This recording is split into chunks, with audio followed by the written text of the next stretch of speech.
Don't let Bishi distract you. That's what she likes to do. Hi everyone, welcome back to my channel. Thank you so much for clicking on this video. I think she means our channel.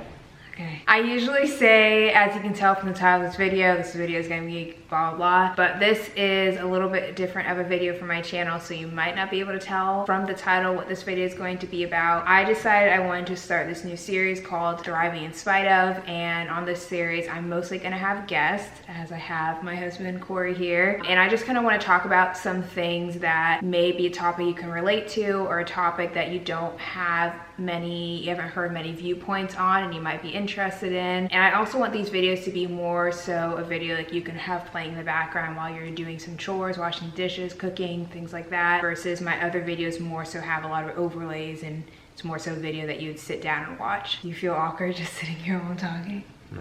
Okay. So for the first episode of this Thriving in Spite of series, I have my husband Corey here, and we are going to talk about our interracial relationship. We have been together for a little over 5.5 years, actually. October 9th would have been 5.5 years exactly, and we've been married since June 14th, so July, August, September, October, about 4 months now. Oh, 4 months exactly today, wow. So we've been married exactly for 4 months. Keep in mind, this is just our relationship, so I'm sure there's going to be some commonality between us and other interracial relationships, but I'm sure there are also many differences. So I guess to start, why don't you actually first introduce yourself a little bit more? Introduce myself? If someone said, give your elevator pitch, a 20-second about me. My name's Corey, for one. I don't think that was said yet. I did say it 3 times. You said my husband. I didn't hear Corey. I said Corey. We'll see when we end. As I have my husband Corey here. I have my husband Corey here. That's about all I got. That's good. That's a good one.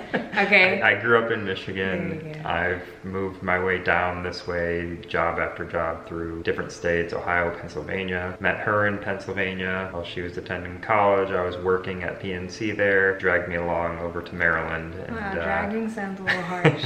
And we've been in this area ever since then. Of course, she grew up there. There, because we're now in Virginia. Fine. I mean, that's pretty much it. I don't know how much I really need to provide.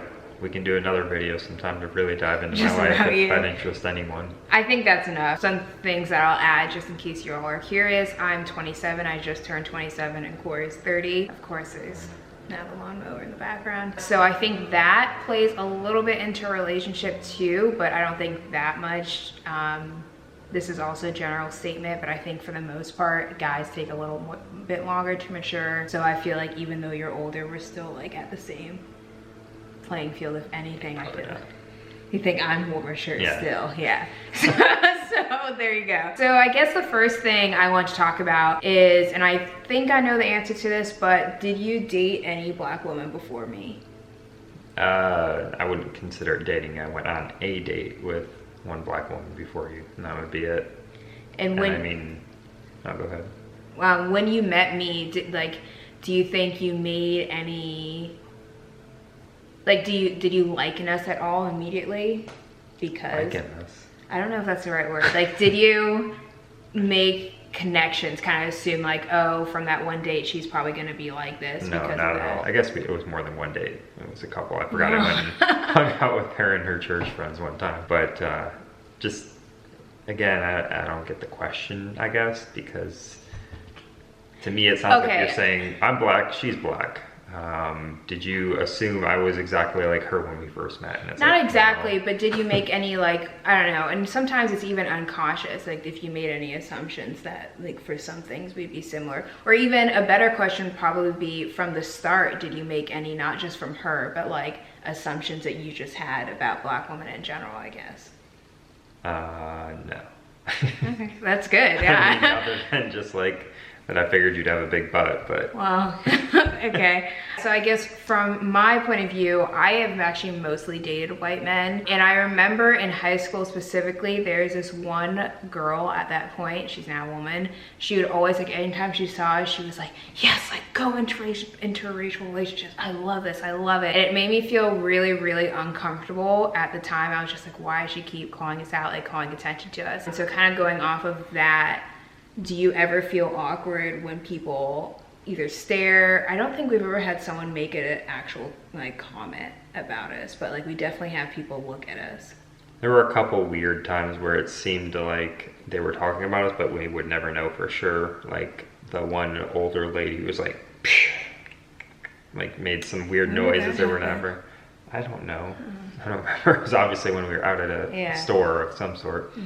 And then we do get looks all the time. But again, that's all assumptions. I never know for sure if it's really about that or if maybe they're just checking her out. You never know. Okay. That's one thing I'll say about Corey is he is, I don't even know how to put it. He's more like, forgiving isn't the right word, but I think you have better intentions of people.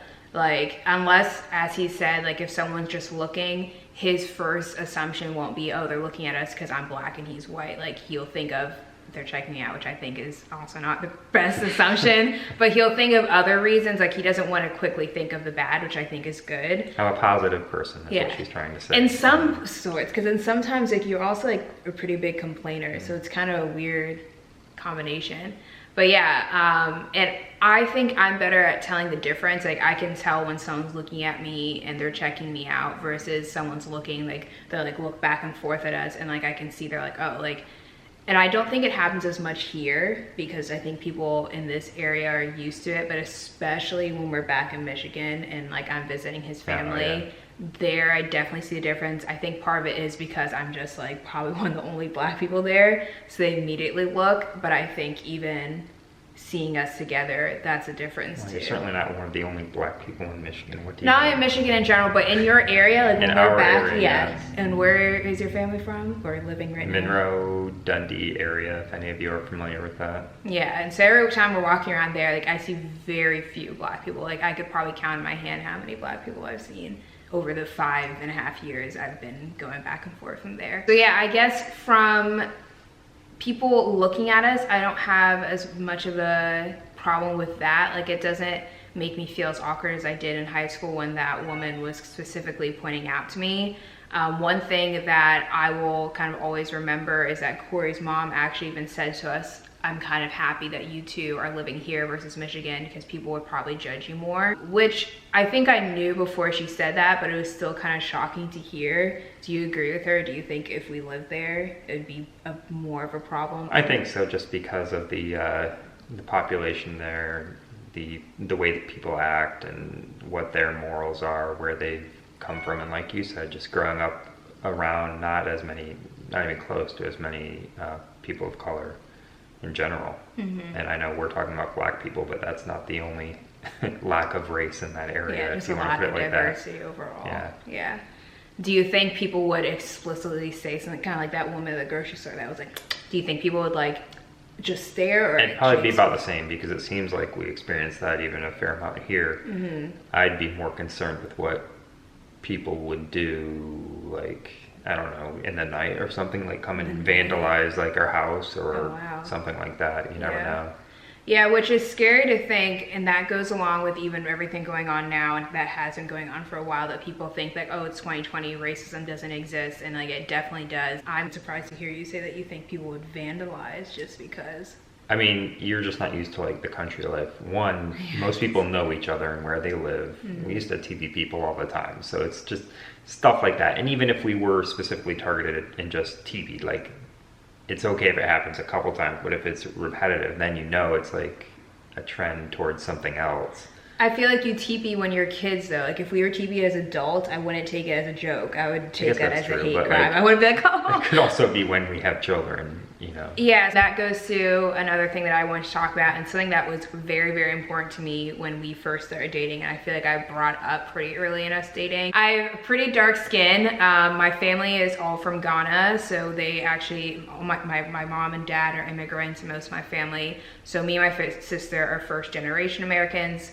And even though Corey is quite pale, you can probably see the juxtaposition between us.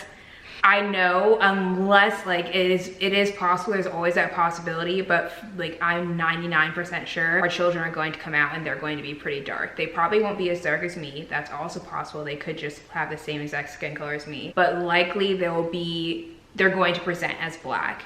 And so when we first started dating and throughout our relationship and before we got married, it was very important to me that Corey understood that our kids are going to be Black. And with that, he needed to understand that growing up and being Black is just a completely different experience. Like literally just being Black makes your life different. And most of the time harder, especially as a Black woman, and Black men face different challenges. Something that I'm also going to have to learn. Did you not understand why it mattered so much to me? I certainly understand why it matters so much to you, but I think it's always going to be difficult for me, even when experiencing it firsthand. Well, not firsthand, secondhand, because I'll just be with them. But, you know, I'm trying to learn. I forgot the question. I guess it was two questions. It was first, if you didn't understand why I was so concerned, and then two, like, I don't remember exactly what my first question. Oh, yeah, I think you were asking if I was worried about it. Yeah, and I guess that was or if I fully understood it yet, but... oh, yeah, if you fully understood why it was so like concerning. I said, I mean, I get the concept. I certainly don't understand every little aspect of how it will come into play, and I will be learning as we go. Are you worried at all? Like, do you think... I'm certainly way less worried because of where we're located. If we were any other rural place of the country, then I would be more worried. So you're thinking more so violently that someone would do something worried? It doesn't have to be violent. But just, yeah, say something. I was more so asking, are you worried about even how you will react to things? Why would I be worried about how I will react? Really? Because I think about that constantly with children, like just saying the wrong thing. And to their child. Yeah. So like, let's say our child, we have a boy and he comes home and says like, someone was calling me, I'm not even gonna say the N-word, and saying like, oh my gosh, like I can't believe your dad's white, like disgusting, or something like that. Or it's actually, I guess if they're calling them N-word, he'd say, can't believe like your mom is Black, something like that. Like, are you worried about how, like what would you even say to respond? Probably just tell them to like push them down or something. No, I'm not gonna do that. Just kidding. Gosh, that'd be a tough scenario. I'd have to pitch being the better person and taking that angle of it. Obviously just staying away from that individual and then explaining to them how what was said to them is wrong and going into the details there. Yeah, I think especially with children, it's really about not pretending something doesn't exist. Because I think even outside the realm of race, we do that a lot with children. Like they'll complain about something or say something happened to them and then we just say like, oh, like don't worry about it, it's fine. And I really don't think that's the realm, that's the way to go about it. And especially on the other end, like let's say something like that happened, I would probably contact the children's parents, and I'm assuming the children are probably, the children's parents are probably racist too, and that's where the child got it, because I don't think young children are just like that pops into their head. But I would try and make the children's parents like address it with that child, because I think it's also up to them to not pretend like it doesn't exist. Something pretty traumatic happened to my sister when she was in school. I'm not going to go into detail because it's not my story to tell. And it's something that like to this day, she's 30 and this happened when she was 9 or 10 and she still remembers like explicitly. And it's something I remember explicitly because it was just like so shocking that someone and what was shocking was actually the parent's reaction, not the child. So I think that's really important for parents to learn how to react properly to things like that. I guess even more so, I think my biggest worry is because you have that optimistic viewpoint of people, you're not going to be as on guard. And that's my worry. Well, and I'm also just not going to be as on guard because of my lack of experience in that. If you want to say it like that, it's just, I'm not Black. I didn't have people act that way towards me. Maybe some Black people acting that way towards me in a reverse sense, but that's much different. Less prevalent. Less prevalent and like not actually an issue. Like I hate when people are like, well, if the roles will reverse, and it's like, well, the roles are reversed. But yeah, I think that's very true. I think for me, and something that I feel kind of comfortable about is I know when I walk around with my children, people aren't going, because I'm assuming they're going to be closer to my skin color, people aren't going to assume like I adopted them or like they're not my children. Versus with you, it's very possible that you walking around with them, people are gonna be like, who, like, why is he with that child? Like, yeah, but what am I gonna care? You know, who's going to openly say something to me? And if they do, like, what's it going to result in negatively? Like, even just the children hearing that, like the whispers, like they're like, are you sure? The whispers. I've never heard anybody whisper about us. Not like, the whispers. So like I've heard stories of especially biracial children being in the grocery store and like some random person coming up to them being like, oh, is that your parent? Like, do I need to call the police for you? Which I think is absurd. But okay, like, so if we ever hear a report of that happening from our children, or if I ever see it happening, we sit them down and plainly talk to them, just like you were talking about the other issue. You just need to be very straightforward with them and say, if somebody does that, that's ridiculous, and feel free to tell them to shut up and walk away. Well, okay, maybe we won't say that. Yeah, not that, but I think more so the kids are going to want to understand like why, like why they say that, Daddy, like, and like what would you say? I don't know, and maybe that'll never be a problem because they'll look so much like me. Who knows? We'll see. Well, so that's a good example. And also it's like how I'm reacting with them too. Like if I'm friendly and like calling them by name and they're calling me daddy or dad or whatever. Yeah. Very obvious. I would hope nobody's going to interject. Well, and so that's funny. My best friend, she is very white passing. She's biracial, and actually looks identical to her dad. Like her face is the same as her dad's face. But regardless of that, all growing up, like she would tell people, oh, my dad's black, and be like, what? And like no one would believe her. She'd have to show pictures and kind of prove her blackness. And that's the best way to put it. And I don't think our children are gonna have to do that. And I not to be mean, but I hope they don't try and prove their whiteness. Like that sounds like I don't want them to do that.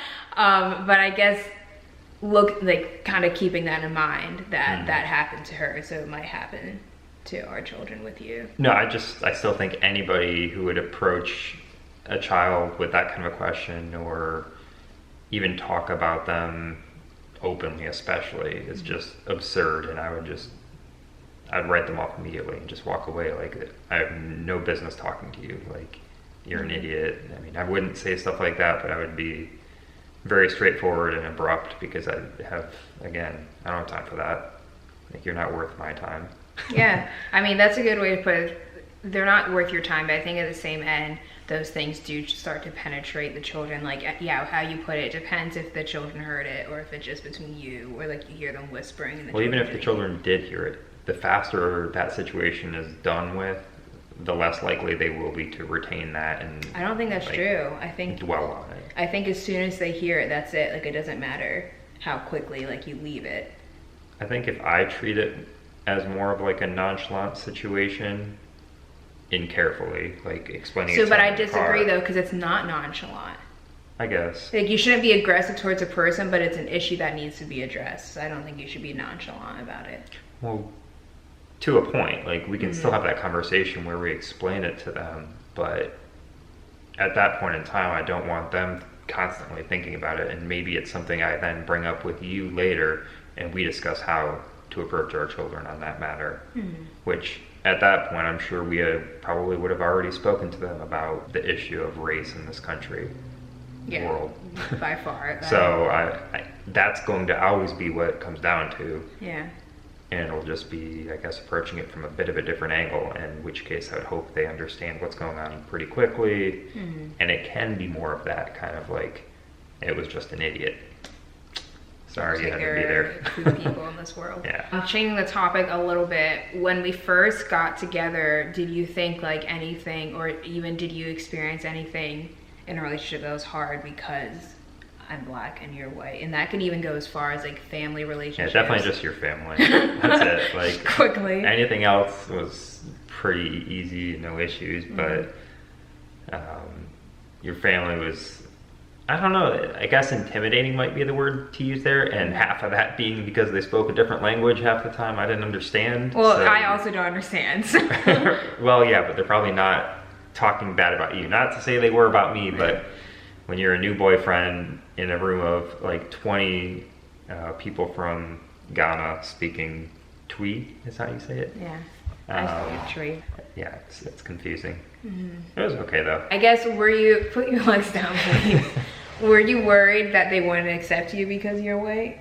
Did that ever cross your mind? I mean, Really? I bet a lot of them, what I was starting to say is I bet many of them didn't accept me at first, or may still not. And I just don't care because, like, it's you and me. That's really all that matters. And I mean, your mom and your sister like me, so much further than that isn't really the end of the world. I do what I can to be a nice guy. I don't know. I don't think any of my family members judge you. I'm not the first person, and we're talking extended family at this point. I'm not the first person in my extended family to date a white person, so I don't think that's the case. I think the only person that would have not been upset but would have judged you if we had dated for much longer is my dad. But you only met my dad for like a few months. Like, you didn't know him for very long at all. I met him once. Oh, really? Only once? Yeah. Okay. And he didn't really fully understand that I was your boyfriend at the time. Yeah. So my dad growing up, he always said that like I had to marry someone not only from Ghana, but from his tribe from Ghana. And when he said it to me when I was younger, because he said like he wouldn't come otherwise, I was like, okay, good, don't come. Like, and that's just the way I was when I was younger. So he's probably the only person that would have been a little bit iffy, but I think he would have been fine at the end of the day. And hopefully he's still fine. I'm assuming, I believe that you can like see people in heaven, so hopefully he is fine. From my point of view, I was worried. Not, I guess worried. I was definitely worried about your dad.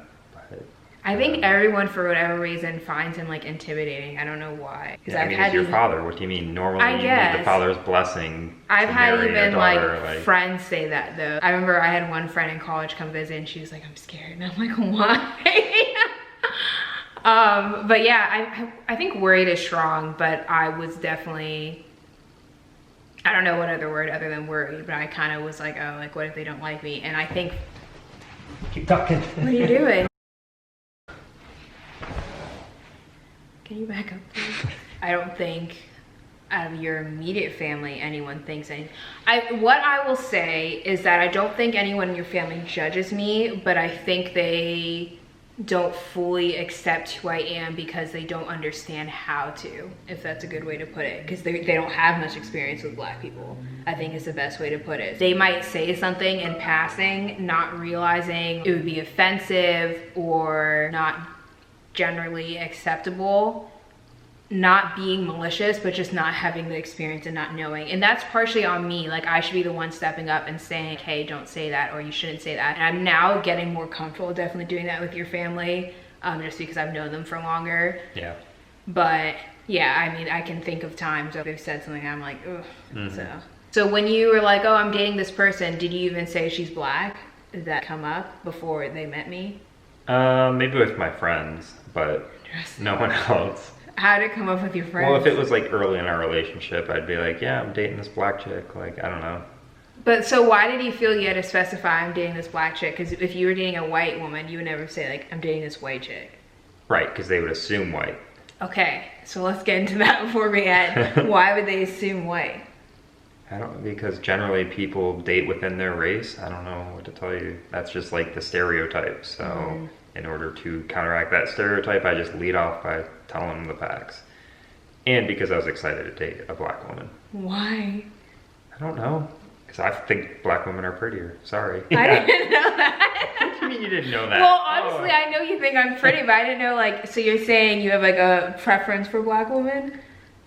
I don't know if I can say that now because I'm married to you, so like, what do you mean? So I guess I should rephrase, because I disagree with having a preference. Like, if someone's attractive, they're attractive. It doesn't matter what race they are. Because I wouldn't say I have a preference for white men at all, but I definitely ended up just dating more white men, and that's just like kind of what happened. So I guess, yeah, I don't know how to put it. It wouldn't be a preference, but did any of your friends say anything? Like if you said, like, let me see her, or like, oh, I bet she's like this and this. What? Like, for example, a lot of men think that all black women are too loud or things like that, like those stereotypes. No. Really? Yeah. Nothing? And what did they, when you said, oh, I'm dating a black chick? You think I remember these conversations? Yeah. I don't even know if I actually said that. But do you remember anything that they said that, like, so when you said, oh, I'm dating a black chick, like, what were their initial reactions? No, the only thing I can remember is one specific friend being happy for me and saying, you're right, she's good looking. And like, that's it.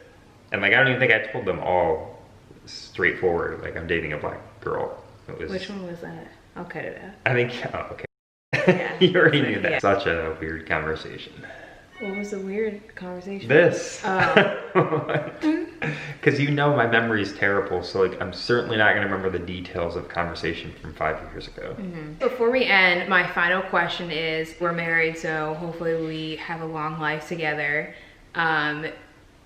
Is there any like one worry or one big thing that like you think is going to be different about our relationship just because you're white and I'm black? And you can take a second to think. I'll probably start to deteriorate faster than you will. It's already happening. It is. That's interesting. That's a funny one. I think It's not really a worry. In fact, it's something I'm looking forward to. Why? Because I'll be like this old white man with this hot black wife, you know? Okay. Mine is just mostly with our children. Like, I think I don't think Corey is as ready as, I don't even think like you think like you're like super ready, but I think you're going to be surprised and there are going to be things that you're not expecting. And I think that's going to end up With what? just like how to navigate their world pretty much. Because this is something, so like as growing up black, like obviously I've experienced it. I know how to like relate to them. But and I appreciate that you're saying that like, oh, we'll come together and talk about it before we talk to them, because you know that I have more of those experiences. But at the same time, I think you just won't like, I think you'll be surprised to see what happens. And I think that's going to be a big part of our relationship. I mean, I would hope it wouldn't be. I hope racism is not still around, but I'm not super optimistic with how things are going. But I think that's going to be a large part of our relationship as we especially get children in like late elementary school, middle school, where kids tend to be the meanest. Yeah, we'll see. That's all we can do, because I already said that I won't be as experienced in that department, and we'll have a lot of learning to do. Yeah. Yeah, I mean, regardless of my experiences, I'm still gonna have learning to do, because where the time that I grew up in is a completely different time. Like, I didn't grow up when social media was so heavy. Facebook became popular when I was in like middle school, late middle school, early high school. So I think that alone is going to bring in a different realm that I don't have experience with either. All right, so we have been filming for almost 30 minutes now. I think actually over 30 minutes. So I'm gonna go ahead and end this video. I wonder how this turned out. This was the first time I was doing a video like this, and then Corey doesn't even usually make YouTube videos. So, but I think he's pretty comfortable in front of a camera, especially for someone that usually isn't. Let me know what you think of this series. I haven't decided how often I'm going to be doing them. Maybe once a month, maybe more than that, maybe less than that. Hopefully by the next video, your phone keeps going off, it's so annoying. Yeah, should I do it? Do what? Why would you do that? Okay. She wasn't expecting I that. wasn't at all. All right, bye. She'll wrap it up from okay, here. fine, whatever. Probably the next video after this, I'll know how often I'm going to do this. As I said in the beginning, I'm probably usually gonna have guests. Keep in mind that this was the first one in this series, so it was a little choppy. Please give us both some grace, and hopefully the next episodes, I'll be a little bit more comfortable too. Yeah, so as I said, let me know what you think in the comments down below. I hope you enjoyed hearing some of Corey's viewpoints and having his humor in front of the camera. I think he's pretty funny, and he's a very jokey type of guy, and I hope you enjoyed hanging out with me. Bye.